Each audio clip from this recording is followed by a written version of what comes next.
Well, be prepared. I mean, that's the obvious basic one.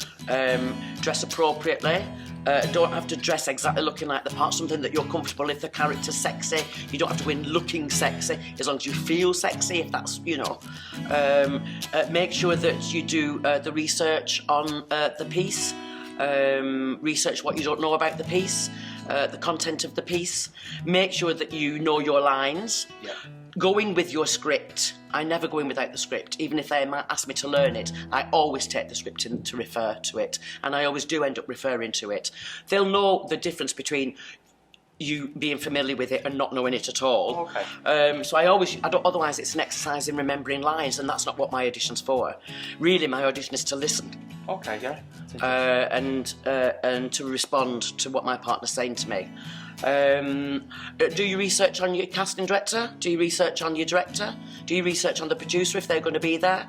They might want a little chat, and then you can maybe, you know, the director might have directed a project that you've seen and you really love. You can talk about it and talk about why you like it, and be open to take direction as well. I've just done an ITV thing, and the director, I was asking him, what do you want? What do you look for in auditions? And he said, people who can take direction. So if you make some choices in your first reading, and make some bold choices, and the director will give you some direction after you've done your first reading. It doesn't necessarily mean that your first choices are wrong.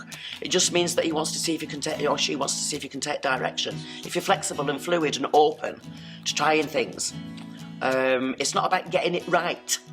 It's about trying things out and doing things differently and making interesting choices.